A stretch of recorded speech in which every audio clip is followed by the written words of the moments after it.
Hello. നമ്മളിന്ന് നിലയ്ക്കൽ കാടിനുള്ളിലുള്ള ഒരു പള്ളിയുണ്ട്. നിലയ്ക്കൽ ചർച്ച് എന്ന് പറയും. കാട്ടിനുള്ളിലെ പള്ളിയാണ്. വർഷങ്ങൾക്ക് മുമ്പ് ചെറിയ പ്രശ്നങ്ങളെ തുടർന്ന് നിർമ്മിച്ച പള്ളിയാണ്. ഈ കാടിനകത്ത് 5 ഏക്കർ ഭൂമി സർക്കാർ നൽകി അവിടെയാണ് ഈ പള്ളി പണിതിരിക്കുന്നത്. പഴയ ഒരു പള്ളി ഉണ്ടായിരുന്നു. അത് പൊളിച്ചതിന് ശേഷം പുതിയൊരു പള്ളിയാണ് ഇപ്പോൾ നിലയ്ക്കൽ സ്ഥിതി ചെയ്യുന്നത്. സാധാരണ നിലയിലാണെങ്കിൽ അങ്ങോട്ട് പോകുന്നവർക്ക് വലിയ കുഴപ്പങ്ങളൊന്നുമില്ല. ചില സമയങ്ങളിൽ റോഡുകളിൽ ആന ഇറങ്ങി നിൽക്കാൻ സാധ്യത വളരെ കൂടുതലാണ്.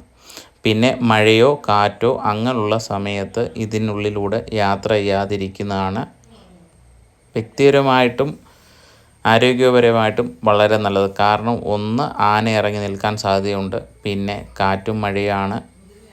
നല്ല വൻ മരങ്ങളാണ് ഈ പോകുന്ന 2 വശങ്ങളിലും സ്ഥിതി ചെയ്യുന്നത്. അതേതെങ്കിലും കാരണവശാൽ മണ്ടയിലോ വല്ലതും വീണ് കഴിഞ്ഞാൽ വളരെ രീതിയിൽ ഗുരുതരമായിട്ട്, അതായത് മരം റോഡിൽ വീണ് കിടന്നാലും പോകാൻ പറ്റത്തില്ല. പിന്നീട് വനമാണെന്നുള്ള കാര്യം കൂടെ ചിന്തിച്ചു കൊള്ളുക.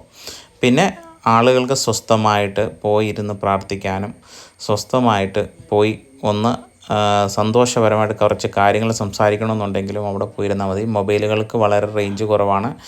ഏതെങ്കിലും 1-2 സ്ഥലങ്ങളിൽ മാത്രം റേഞ്ചുകൾ ലഭിക്കാനുള്ള സാധ്യതയുണ്ട്. ഈ കയറിപ്പോകുന്ന വഴികൾ വലിയ കുഴപ്പമില്ല. ചെറിയ വണ്ടികൾക്കും ഇപ്പോഴത്തെ സ്ഥിതിയിൽ കയറിപ്പോകാം. 1-2 ബമ്പുകൾ പുതിയതായിട്ട് നിർമ്മിച്ചിട്ടുള്ളതല്ലാതെ വേറെ കുഴപ്പങ്ങളൊന്നുമില്ല. റോഡിലോട്ട് മുളകൾ ഒരുപാട് വീണ് കിടപ്പുണ്ട്. കുറച്ച് മഴയായി കഴിയുമ്പം വീണ്ടും മുള ഒരുപാട് ഒടിഞ്ഞ് വീണ് കിടക്കാൻ സാധ്യത കൂടുതലാണ്. ശരിക്കും ഇപ്പോൾ ഈ നിലയ്ക്കൽ പള്ളിയിലെ പാലാ രൂപതയിലുള്ള അച്ഛനാണ് ഇപ്പോഴും അവിടെ കാര്യങ്ങൾ നോക്കി നടത്തുന്നത്. എക്യുമെനിക്കൽ ദേവാലയമാണ്. എക്യുമെനിക്കൽ ദേവാലയമാകുമ്പം 5-6 സഭകൾ ചേർന്നുകൊണ്ടാണ് ഇവിടുത്തെ ഓരോ കാര്യങ്ങളും തീരുമാനമെടുക്കുന്നത്. വനം ശക്തമായ രീതിയിൽ പ്രതിഷേധിച്ചിട്ടുണ്ട് ഈ വർഷം. റോഡ് മൊത്തം മരം ഒടിഞ്ഞ് ഭണ്ഡാരം ഉടങ്ങി കിടക്കുകയാണ്. പക്ഷേ നല്ല രസമാണ്. ഒരു ചെറിയ ഡ്രൈവിന് പോകണമെന്നോ ഒരു സ്വസ്ഥതയോട് കൂടി ഇരുന്ന് സംസാരിക്കണമെന്നൊക്കെ ഉള്ളവർക്ക് ഇതിലെ ഇങ്ങനെ യാത്ര ചെയ്ത് അങ്ങ് ചെല്ലുമ്പോഴത്തേക്ക് ഏകദേശം കുറച്ച് സമയം എടുക്കും. ഏകദേശം 2.5 കിലോമീറ്ററോ 2-3 കിലോമീറ്ററേ ഉള്ളൂ അങ്ങുവഴിയിൽ നിന്ന്. പക്ഷെങ്കിൽ 2 സൈഡിലും ഈ മുള ഇങ്ങനെ നിൽക്കുന്നത് കൊണ്ട് ആളുകൾ കുറച്ച് ഭയന്ന് വേണം അകത്തോട്ട് കയറിപ്പോകാൻ എന്നുള്ളൊരു ബുദ്ധിമുട്ടേ ഉള്ളൂ. മരം ഒടിഞ്ഞ് കിടക്കുന്നത് കണ്ടു കഴിഞ്ഞാൽ വളരെ ബുദ്ധിമുട്ടാണ്. എന്തൊക്കെയോ ഇങ്ങനെ കാട്ടിക്കൂട്ടിയിട്ടേക്കുന്നത് പോലെയൊക്കെ തോന്നും. റോഡുകളൊക്കെ ഒരു പരുവത്തിൽ പറഞ്ഞു കഴിഞ്ഞാൽ റോഡുകളൊക്കെ കോൺക്രീറ്റാണ് കുറച്ചുകൂടെ നല്ലത്. ടാർ ചെയ്ത ഭാഗങ്ങളൊക്കെ ഇപ്പോൾ പൊടിഞ്ഞു തുടങ്ങിയിട്ടുണ്ട്. അതധികം കാലം ഓടുമെന്ന് എനിക്ക് തോന്നുന്നില്ല. പക്ഷേ കോൺക്രീറ്റ് ചെയ്ത ഭാഗങ്ങളൊക്കെ നല്ല വൃത്തിയായിട്ട് തന്നെ കിടപ്പുണ്ട്. പിന്നെ വനമാണ്, സൂക്ഷിച്ചും കണ്ടും വേണം അതിനകത്തൂടെ യാത്ര ചെയ്യാൻ എന്നുള്ളതാണ്. പ്രകൃതിയെ വിഷമിപ്പിക്കാൻ ശ്രമിച്ചാൽ അത് നമ്മളെ വിഷമിപ്പിക്കും എന്നുള്ള സ്ഥിതിയാണ്. ഈ കാണുന്നതാണ്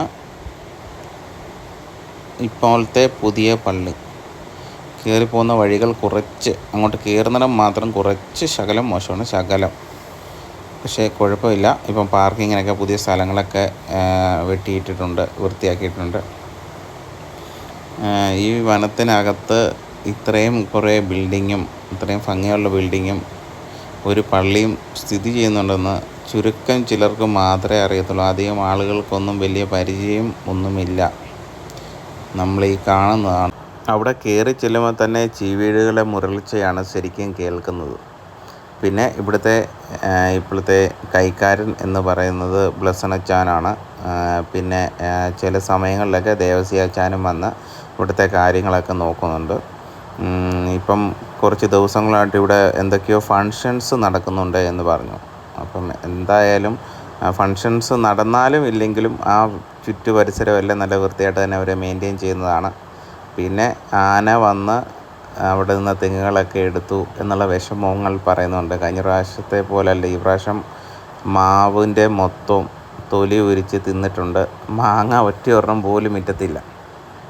ആ മറ്റത്തുനിന്ന മാവേലെ മാങ്ങ മൊത്തം ആ ആന വന്ന് കഴിഞ്ഞ പ്രാവശ്യം മണിയുടെ അടുത്ത് വന്ന് നിന്നു എന്നൊക്കെ പറഞ്ഞായിരുന്നു.